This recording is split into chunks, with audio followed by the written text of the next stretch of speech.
আমাদের এক বাক প্রতিবন্ধী ভিকটিমের বড় বোন বাদী হয়ে আমাদের থানায় একটা লিখিত এজাহার দায়ের করে। তো সেই বাদীর লিখিত এজাহারের প্রেক্ষিতে আমাদের থানায় আজকে বিকালের দিকে একটা মামলা, ধর্ষণ মামলা রুজু হয়। মামলার বিষয়টা হচ্ছে, ভিকটিম একজন বাক প্রতিবন্ধী, তার বড় বোনের আশ্রয়েতে সে থাকে। তার বড় বোনের স্বামী ঢাকায় চাকরি করে, একটা ছাত্র বাচ্চা নিয়ে বড় বোন আর এই প্রতিবন্ধী বোনকে নিয়ে বাড়িতে থাকে। জীবিকার তাগিদে বাদী এই ভিকটিমকে বাড়িতে রেখে প্রতিদিনই সকাল 9টার দিকে বাড়ি থেকে বের হয় এবং বিকাল 5টার দিকে বাড়িতে ফিরে। এবং তার ছেলে যে ছাত্র 6ষ্ঠ শ্রেণীর, সেও যথারীতি সকালে বের হয় এবং বিকালের দিকে বাড়ি ফিরে। প্রতিনিয়তই দিনের বেশিরভাগ সময় ভিকটিম বাড়িতে একা থাকে।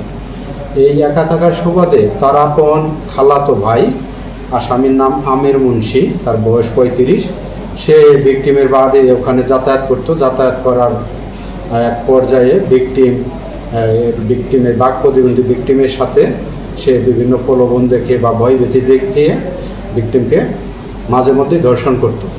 এটা ভিকটিম কখনো প্রকাশ করে নাই, ভয়ে হোক বা প্রলোভনে হোক।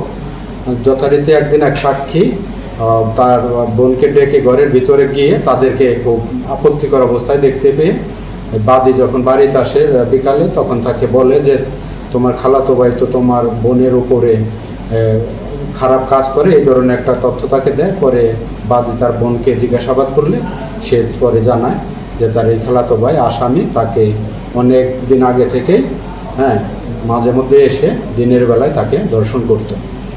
এর প্রেক্ষিতে আমরাও এজাহারকে মামলা রুজু করে আমাদের চৌখস টিম নিয়ে আমরা অভিযান পরিচালনা করে পরবর্তীতে এই মামলার যে 1 নম্বর আসামি, 1 নম্বর এবং একমাত্র আসামি আমির মুন্সিকে আমরা গ্রেপ্তার করতে সক্ষম হয়েছি।